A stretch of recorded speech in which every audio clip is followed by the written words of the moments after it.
tempat duduk, siap gerak, beri salam kepada Ibu Guru. Assalamualaikum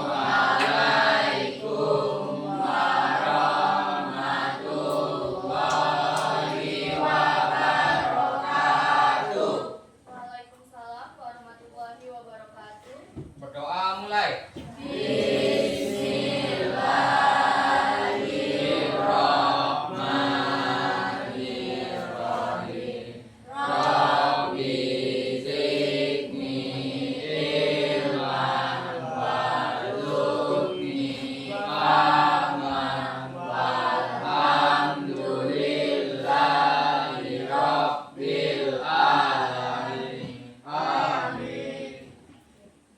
Seperti biasa, sebelum memulai pembelajaran, saya absen dulu ya. Kelas 10-3. Oke, sebelum mulai, gimana kabarnya hari ini? Baik. Alhamdulillah. Berarti karena kondisinya baik, berarti siap menerima pembelajaran dengan maksimal. Baiklah, untuk hari ini kita belajar tentang materi dari coding dan kecerdasan artifisial. Nah, di sini mungkin untuk kecerdasan artifisial sebetulnya mungkin belum betul-betul kalian mengetahui istilahnya kecerdasan artifisial seperti apa, tapi saya yakin kalian sudah sering menggunakan kecerdasan artifisial atau biasa dulu kalian lebih mengenalnya dengan sebutan AI, intelligent artificial atau kecerdasan buatan. Tapi untuk sekarang karena sudah ada mapelnya tersendiri dan juga sudah diserap kata dari AI tadi menjadi KA atau kecerdasan artifisial. Jadi kedepannya kita menyebutnya tidak lagi AI tapi KA atau kecerdasan artifisial. Nah, mungkin kalian udah sering ya, pasti udah sering membuka YouTube kan? Atau YouTube, TikTok. Nah, biasanya kalau di YouTube dan TikTok itu pasti ada rekomendasi video. Nah, yang merekomendasikan video itu yang disebut dengan kecerdasan artifisial. Ada yang sudah tahu bagaimana mereka bekerja? Hanya belum ya. Ini akan kita bahas pada pertemuan hari ini. Jadi tujuan pembelajaran kita pada hari ini selain mengenal apa itu kecerdasan artifisial, tapi juga dapat mengidentifikasi contoh-contohnya. Jadi kalian kalau sudah mempelajari ini nanti sudah tahu ketika melihat aplikasi atau sebagainya sudah tahu ini ternyata yang disebut dengan KA. Kemudian dapat mengetahui dan menjelaskan secara singkat dengan bahasa kalian sendiri bagaimana KA tadi bekerja. Oke, untuk kegiatan hari ini kita akan melakukan dengan diskusi kelompok. Nanti akan saya jelaskan dulu materinya sekilas. Nah, nanti baru kalian lakukan kerja kelompok. Itu dibagi menjadi 6 kelompok. Sudah saya buat di sini untuk kelompoknya. Itu ada 6 kelompok. Namanya ada di depan. Apakah jelas? Jelas ya. Kelompoknya ini terdiri dari 6 atau 5 orang. Nah, tadi seperti yang saya sebutkan tadi ya, itu ada contohnya tadi. KA tadi adalah YouTube ya, tadi YouTube. Bagaimana YouTube tadi merekomendasikan video kepada kalian. Mungkin baru buka berandanya, kemudian di awal itu sudah ada video-video yang mereka rekomendasikan. Padahal kalau kalian lihat channelnya itu tidak kalian subscribe atau tidak kalian ikuti, ya kan?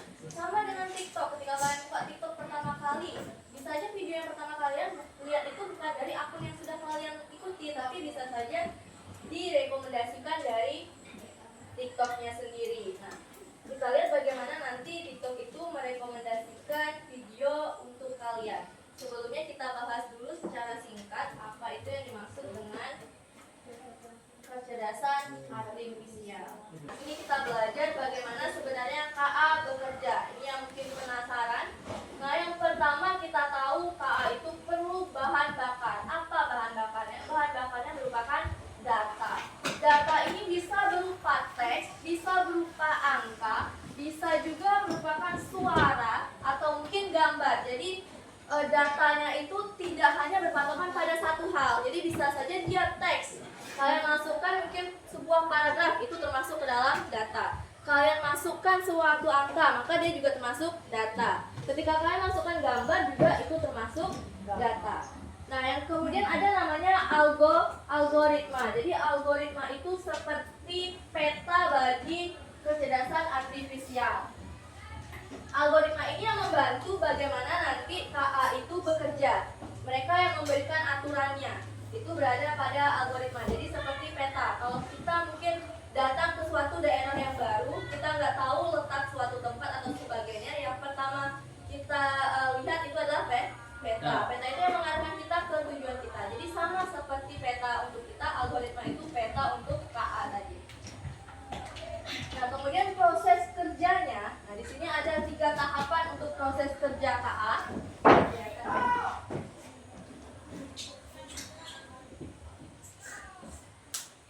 Nah, untuk proses kerjanya yang pertama itu adalah input data. Jadi data yang sudah kita berikan kita input ke KA-nya. Nah, jadi di sini juga sudah disebutkan data mentahnya itu bisa berupa gambar, teks, atau juga angka.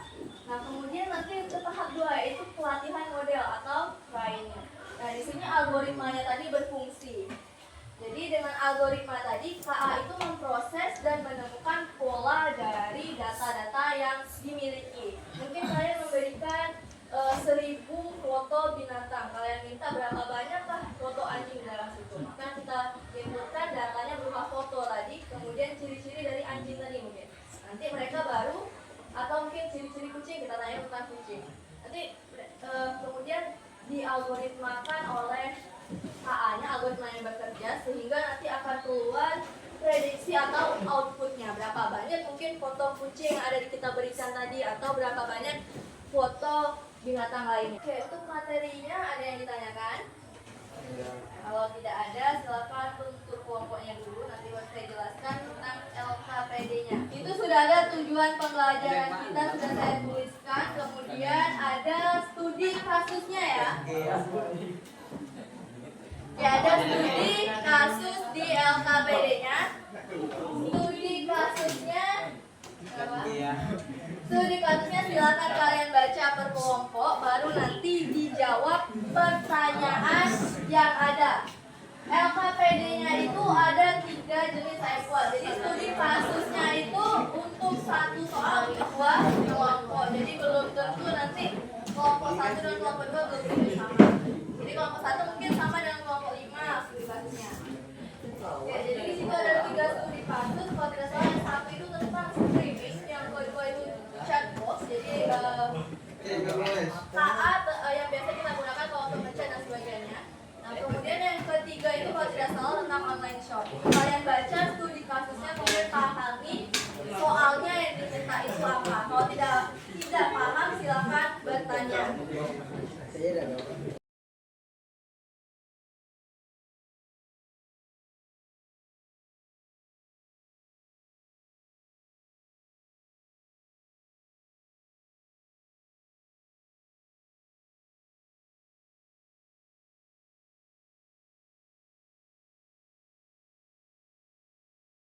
Assalamualaikum warahmatullahi wabarakatuh. Waalaikumsalam warahmatullahi wabarakatuh. Kami dari kelompok 4 ingin mempresentasikan hasil kerja kami. Sebelum masuk ke pertanyaan, kami ingin memperkenalkan kelompok kami. Saya M. Fadel dan rekan saya Raya Nokaya Adima, Afgan Maulana, dan Muhammad Sari Akbar. Tidak perlu berpanjang lagi. Langsung saja kita ke pertanyaan nomor 1 yang akan dibacakan oleh Nokaya Adima. Padanya silakan. Pertanyaan nomor 1. Jelaskan mengapa Medibot dapat disebut sebagai kecerdasan buatan. Berdasarkan kapabilitas termasuk jenis AI apakah milik Medibot? Jelaskan mengapa Medibot tidak bisa disebut sebagai AI yang cerdas seperti manusia. Jawabannya, Medibot disebut sebagai kecerdasan buatan karena KA dirancang dan dilatih sehingga berpikir selayaknya manusia.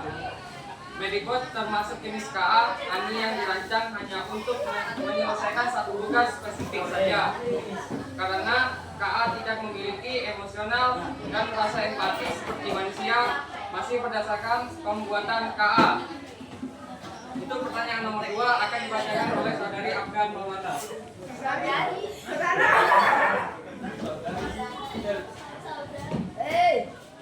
Dua, mengikut bekerja dengan analisis cerita medis yang kompleks. Jelaskan cara kerjanya secara sederhana dari sudut pandang AI, mulai dari input data hingga output analisis. Prinsip dasar AI apa yang paling menguntungkan dalam proses ini? Jawabannya cara kerja minibot adalah ketika seorang pasien baru datang, dokter mengunggah hasil scan pasien ke minibot. Dalam hitungan detik, minibot memberikan analisis dan kemungkinan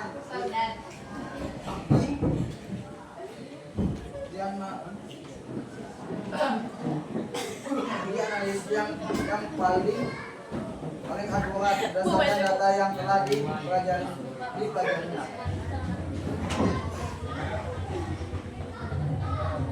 Pertanyaan ketiga kita akan dibacakan oleh Muhammad Fahri Akbar. Apa yang membedakan minibot dengan kemampuan dokter manusia? Mengapa kemampuan dokter tetap tidak bisa digabungkan oleh minibot dalam studi kasus ini? Pertama dalam hal juga empati.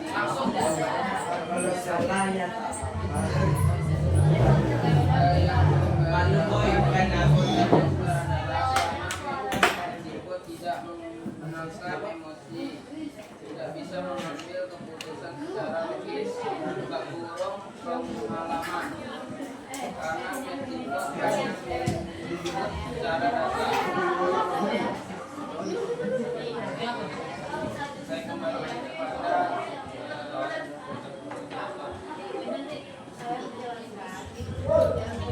Sekian presentasi dari kami. Bila ada kesalahan, saya mohon maaf. Assalamualaikum warahmatullahi wabarakatuh. Assalamualaikum warahmatullahi wabarakatuh.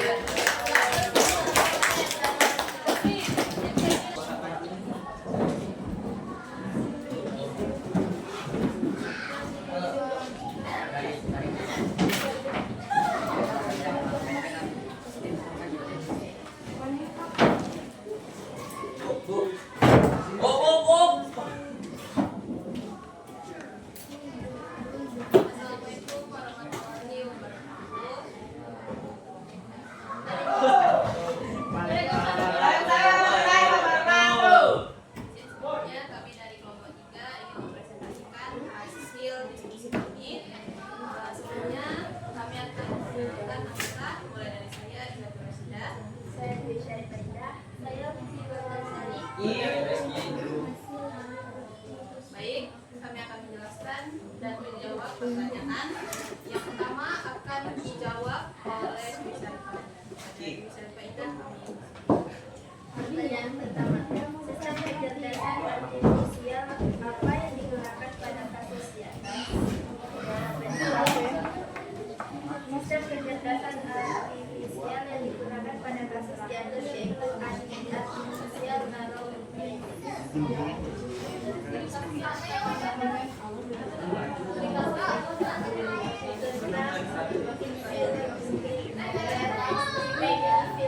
Aplikasi streaming yang memberikan rekomendasi sesuai dengan apa yang penggunanya sukai. Jadi tadi pertanyaan pertama adalah jenisnya tadi sistemnya hasilnya apa yang penjelasan buatan. Jadi sistemnya apa? Jawabannya adalah jadi anil ya.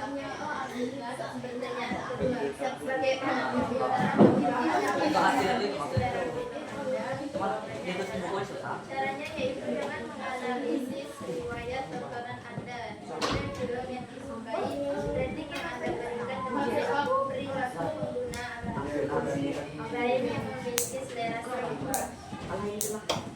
Selanjutnya, Yaitu hasil yang keluar dari analisis sebelumnya. baiklah, saya akan membacakan soal nomor 3.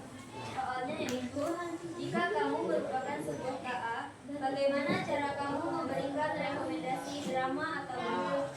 Jawabannya yaitu caranya yakni dengan menyerap data yang diberikan oleh Nani, lalu KA akan memberikan rekomendasi sesuai dengan data yang dimiliki KPI.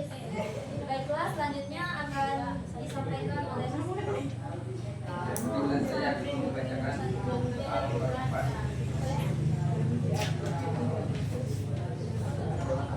Jelaskan hubungan antara data dan algoritma dari yang di atas. Jawabannya, hubungannya antara data dan algoritma lain dan ditunjukkan data yang diberikan tersebut akan diserap oleh KA serta riwayat lapangan.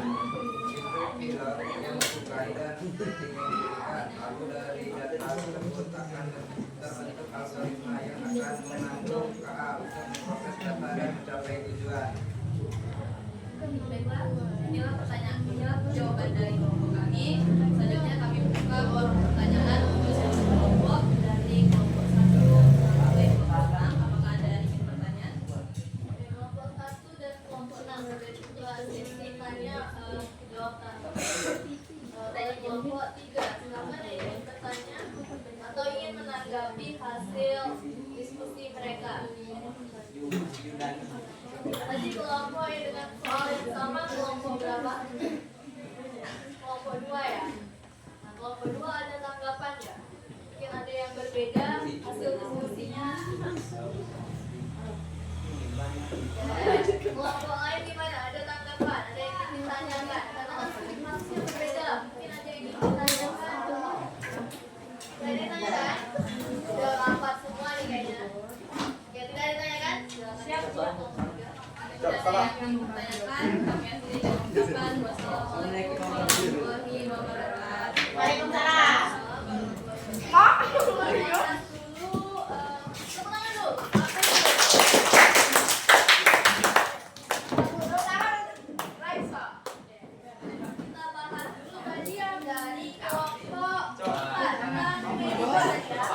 Medibot itu adalah kecerdasan artifisial itu yang membantu dokter dalam mendiagnosis pasiennya. Jadi dalam Medibot tadi diinput tuh, dimasukkan data tentang scan medis dari pasiennya. Nanti kemudian ada algoritma dari Medibotnya sehingga akan mengeluarkan diagnosis yang mungkin akurat ya, yang mendekati dari apa yang dialami oleh pasiennya tadi. Tadi pertanyaan pertama tadi tentang apa? Kelompok Pertanyaan pertama, jelaskan mengapa Medibot dapat disebut sebagai kecerdasan buatan. Medibot disebut sebagai kecerdasan buatan. Nah, kenapa tadi disebut sebagai kecerdasan buatan? Karena Medibot disebut sebagai kecerdasan buatan dirancang dan dilatih sehingga berpikir selayaknya manusia. Sehingga dibuat ya, karena tadi prosesnya ada algoritmanya sehingga mereka bisa berpikir seperti layaknya Manusia. Selain itu juga, itu sebetulnya mereka dapat menyelesaikan masalah. Algoritma yang diberikan itu dapat membantu dokter tadi menyelesaikan masalahnya lebih cepat dibandingkan mungkin kalau dokternya menganalisis sendiri. Karena kan mungkin datanya sangat banyak sehingga dapat membantu dokter untuk menyelesaikan masalah. Sehingga Medibot ini juga disebut sebagai kecerdasan buatan atau kecerdasan artifisial. Kemudian tadi kalau tidak salah ada berdasarkan kapabilitasnya tadi, fungsinya. Termasuk apa? Tadi jawab kalau Medibot ini termasuk dari ANI ya, Artificial Narrow Intelligence. Alasannya kenapa? Karena dia hanya bisa menganalisis medis, mendiagnosis hasil scan medis dari pasien. Karena tadi punya cuma satu tugas, maka dia termasuk dalam ANI tadi ya, Artificial Narrow Intelligence. Kemudian tadi ada pembahasannya tentang ketiga tadi ya, kenapa perbedaan ya tadi, perbedaan antara kecerdasan artifisial dari Medibot dengan dokter. Kemudian kenapa Medibot tadi tidak bisa menggantikan dokter, padahal udah sama-sama bisa mendiagnosis pasien. Kenapa dia tidak bisa menjadi dokter menggantikan? Nah, alasannya karena mungkin tadi ada menyebutkan emosinya, karena emosi dan dokter memiliki emosi atau empati, mereka punya empati. Nah, alasan lainnya kenapa dia tidak bisa menggantikan karena ini berhubungan dengan manusia, berhubungan dengan nyawa. Seandainya kalau ternyata diagnosis yang dikasih itu salah oleh mediknya, siapa yang pengen dituntut?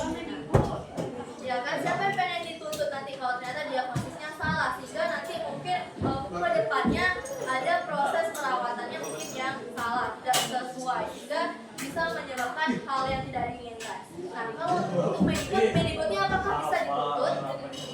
Tidak kan, mediknya sendiri tidak bisa kita tuntut, maka perlu adanya intervensi dari manusia lainnya, sehingga untuk keputusan akhir bagaimana nanti pengobatan atau sebagainya, obat yang diberikan apa, pengobatannya seperti apa, itu tetap keputusan dari dokter. Sehingga kalau seandainya terjadi kesalahan yang menyebabkan hal yang tidak diinginkan, menyebabkan kecelakaan atau sebagainya, ada yang bisa dituntut, ada yang bisa diminta pertanggungjawaban. Itu maka kenapa sekarang ini KA masih belum bisa menggantikan manusia. Sama seperti guru, mungkin kalian bisa mencari ilmu mungkin dari KA, tapi apakah bisa menggantikan peran guru? Kan tidak bisa, karena yang bisa menjelaskan dan sebagainya itu adalah guru. KA cuma memberikan informasi, sementara kalian menganalisisnya sendiri. Benar atau tidak informasi yang diberikan kan kalian tidak tahu. Maka karena itu KA tidak bisa menggantikan peran manusia. Jadi KA di sini itu perannya itu hanya sebagai alat bantu, bukan menggantikan. Jadi sebagai alat bantu. Jadi nanti untuk keputusan terakhir masih berada di tangan manusia. Oke, itu tadi dari kelompok 3. Sekarang kelompok 4 ya, kelompok 4. Sekarang kita bahas yang kelompok 3. Nah, kelompok 3 tadi tentang KA yang berhubungan dengan platform streaming seperti mungkin Netflix, YouTube, Spotify dan sebagainya. Bagaimana platform tadi dapat memberikan rekomendasi yang sesuai untuk kalian. Nah, pertanyaan pertama tadi mengenai jenisnya juga ya. Sistemnya, jelasnya tadi jawabannya tadi sama juga ya. Masih sama tadi tentang sama seperti pertanyaan kelompok 4 tadi, termasuk sistem apakah dia termasuk ANI ataukah termasuk dalam ANI atau termasuk dalam ASI.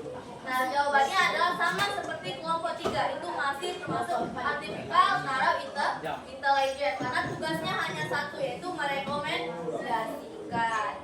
Nah, kemudian untuk soal yang kedua tadi bagaimana prosesnya? Oke, kelompok 1 dengarkan. Nah, bagaimana proses dari KA-nya ini memberikan rekomendasi kepada penggunanya? Itu yang pertama kita lihat adalah harus ada input data. Bagaimana KA memberikan rekomendasi tergantung data yang kalian berikan. Datanya dilihat dari mana? Dilihat dari riwayat tontonan. Dilihat dari apa yang kalian sukai. Seperti di YouTube. Biasanya YouTube itu ada tombol like dan dislike. Maka akan dikumpulkan riwayat tontonan kalian seperti apa, yang kalian sukai videonya seperti apa. Maka nanti di algoritmanya dia akan menemukan pola. Oh, ternyata si A itu sukanya film-film tentang berhubungan tentang musik. Atau mungkin nanti yang B itu suka film-film yang berhubungan tentang hewan-hewan. Maka nanti akan direkomendasikan berikutnya video-video ataupun film-film yang berhubungan dengan pola yang sudah ditemukan. Nah, kemudian tadi hubungan antara data dan algoritma. Seandainya datanya sudah diinput tapi dia tidak punya algoritma atau punya langkah, apakah bisa memberikan output? Tidak ya, karena di algoritma tadi kita menemukan pola-polanya. Jadi itu hubungan antara data dan algoritma. Sama seperti kalian memasak, kalian perlu bahannya. Bahan itu adalah data. Nah, kemudian untuk resepnya, resep itu adalah langkah-langkahnya. Maka resep adalah algoritma. Kalau kalian masak tanpa melakukan langkah, apakah bisa? Apakah langsung jadi gitu? Jentik jadi jadi makanannya kan tidak. Maka perlu langkah-langkah. Jadi itu hubungan antara data dan algoritma. Oke, mungkin kelompok yang lain tidak sempat maju. Ada lagi satu pembahasan tadi tentang asisten belanja online ya. Oke, kita bahas yang asisten belanja online itu kurang lebih juga sama soalnya. Yang dapat tentang asisten belanja online siapa saja? Salah. Kemudian kelompok 6 dan kelompok 1 ya.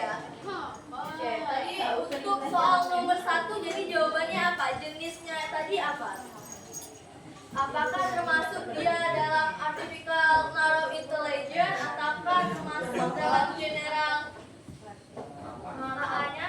Narrow juga ya, ani juga ya, karena tadi dia juga cuma melakukan satu tugas. Kemudian soal yang kedua, nah karakteristik kira-kira yang muncul di KA-nya itu apa saja dari empat inilah contohnya. Apakah dia dapat membantu kalian memecahkan masalah? Ya, bisa ya. Ketika kalian tanyakan, bisakah kamu mencarikan saya di online, misalnya baju batik, apakah dicarikan ya baju batik? Langsung dikirimkannya link-linknya beserta harga-harganya. Dan dia bisa menyelesaikan masalah. Kemudian mengenali pola juga bisa. Kenapa dia bisa mengenali pola? Karena tadi dia memberikan rekomendasi, misalnya rekomendasi sesuatu, maka dia bisa merekomendasikannya sesuai dari melihat riwayat belanja kalian, apa yang sudah kalian belanja apa saja kalian, kemudian riwayat pencarian kalian apa saja, maka dia juga termasuk KA-nya dari sana. Kemudian pertanyaan terakhir dari yang belanja online tadi apa? Belanja online tadi yang terakhirnya tidak dibaca bagian bawah. Dan perbedaan mendasar. Nah ini juga sama, jelaskan perbedaan dari KA dan juga kecerdasan manusia. Nah, pasti emosinya atau empatinya, apakah KA tidak punya sementara untuk manusia punya. Kemudian ada kreativitas dan pemahaman konteks. Kalau kita tanyakan kepada KA itu seperti studi kasusnya, rekomendasikan saya gaun untuk pesta ulang tahun. Kemudian di studi kasusnya disebutkan KA-nya tidak bisa memberikan rekomendasi. Berarti dia tidak punya pemahaman konteks. Sementara kalau manusia kita bisa memberikan rekomendasi, kamu lebih bagus menggunakan ini atau ini. Nah jadi untuk KA itu dia punya keterbatasan. Yang pertama itu dia tergantung data yang dimiliki. Kalau data yang dimiliki itu kita menanyakan sesuatu, tapi datanya tidak ada, maka dia tidak bisa memberikan solusi. Sementara manusia masih bisa karena pola pikirnya itu lebih luas lagi. Oke, jadi yang sudah kita pelajari tentang KA berarti sudah bisa ya memberikan contoh KA itu apa saja. Oke, jadi untuk pelajaran hari ini, Pak. Nah, sebelum itu gimana belajar hari ini? Udah paham belum tentang KA? Sudah mulai kenal dengan namanya KA, kecerdasan artifisial. Oke, ya, dengan AI. Jadi sudah lebih kenal dengan namanya AI. Ada kesulitan nggak dalam belajar? Tidak ada berarti dari tadi bisa aja ya? Oke, mungkin tadi sudah ditanyakan, yang sudah ditanyakan selagi diskusi tadi, nanti akhir selanjutnya sudah ada lagi. Berarti bisa menyimpulkan tentang KA. Iya. Di tempat duduk, siap gerak beri salam kepada Ibu